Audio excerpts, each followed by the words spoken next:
Like this video to support. Join our YouTube family now and never miss out on epic content, entertainment, and surprises. Hit that subscribe button. Let's start. Spoiler alert. The video begins in the bedroom of a lady who has just overdosed. Her small daughter enters her room and sees her mother's remains strewn about. Rose, Cotter, the daughter, is currently working as a therapist.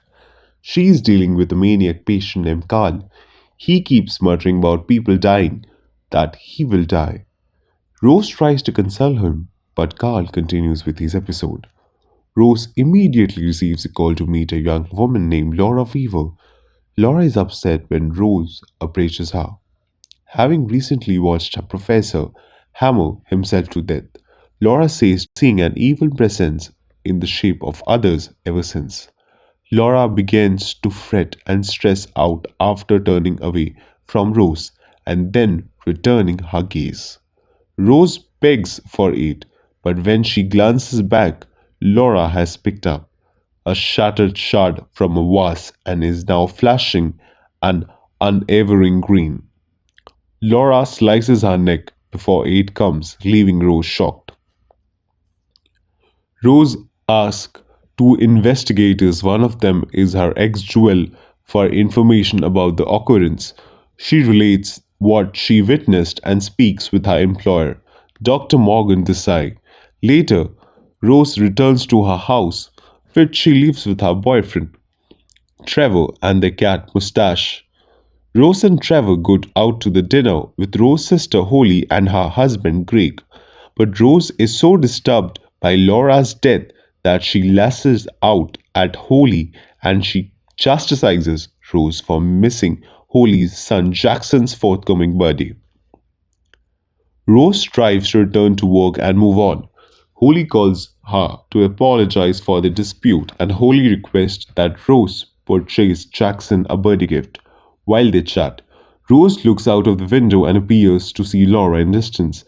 When Rose comes by Carl's room, he is shown with a sinister smile similar to Laura's and proceeds to tell her again, "You are going to die." She calls for assistance.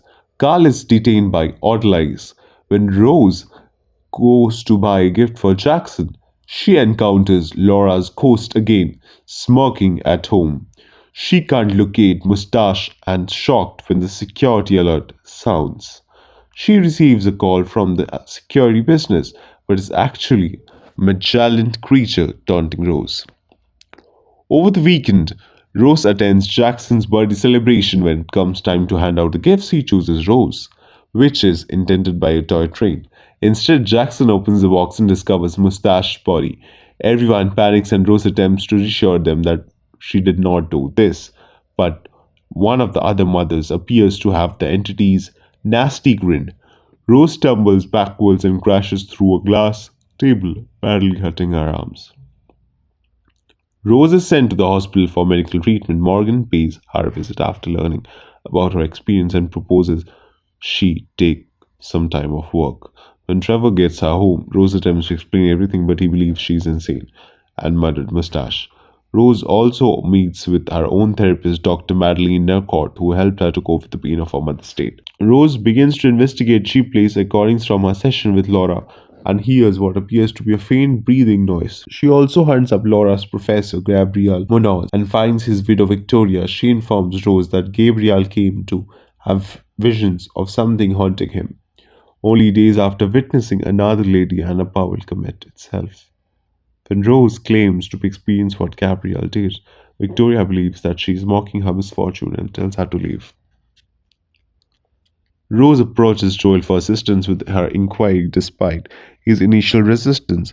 He searches up Anna Powell and discovers she died by ripping her eyes out. It is also started that Anna witnessed a guy commit suicide, which is captured on security camera from a petrol station, where the man is shown with a weird smile before impaling himself in front of Anna. When Rose arrives home, she discovers Trevor has phoned Madeline to arrange a house call session because they are concerned about Rose's mental health. Rose explodes at Trevor, telling him that he is more worried with how she would make him seem, prompting her to rush out and end their relationship. Rose also goes to see Holly in an attempt to explain herself about the birthday, But Holly refuses to forgive Rose and accuses her of spiraling like their mother. Rose responds Holly never sought to be the present of their mother, and she had to take care of her till the end. Rose returns to the car and appears to see Holly stroll back to her, but is actually the monster tormenting her. Joy leads Rose to a jail, where she encounters the last survivor of the curse, Robert Taylor. He informs Rose that the thing hooks onto people's trauma and extends itself into new victims. Each of the victims watched a suicide, they become the next victim. So Robert murdered someone to keep the monster from murdering him. When Rose tells him that she cannot murder anybody, Robert panics and believes that Rose bought the ring with him, requiring him to be restrained. Rose returns home, attempts to communicate with Madeline, who is there for her own violation. This turns out to be the thing in disguise as Madeline shouts her name actually minutes later. The entity, as Madeline smiles at her and says, Rose, time is approaching. Rose drives to the work with a knife. Fearing she has no other option, she enters the building and finds Carl's room, where she provokes him into freaking out. Morgan rushes in and discovers Rose stabbing Carl repeatedly. He screams and tears his face off. When Morgan sees her, she drives away with the knife in her vehicle. Rose phones Joel and informs him that she must isolate him in order to prevent the thing from spreading to anybody else. She pulls up to her childhood house where her mother died. When it's dark, Rose sees the thing is towering long-haired, hideous version of her mother who is constantly smiling. Rose expresses her rage at her mother for how she acted due to the sickness and how she never received the assistance. The spirit chases and teases Rose until she sets it on fire and flees, and as it burns, she then goes to Joey's flat, claiming to have finally gotten rid of it. Joel assures her she'll never be able to get rid of it and gives a sinister smile. Rose was dreaming again. She's still back at the home. The tin discovers her and pulls its face off before pulling Rose's jaw wide and entering her mouth. Joel arrives and enters his house only to discover Rose dousing herself with kerosene. She turns around, displaying her own sinister smile, and sets herself on fire in front of terrified Joel.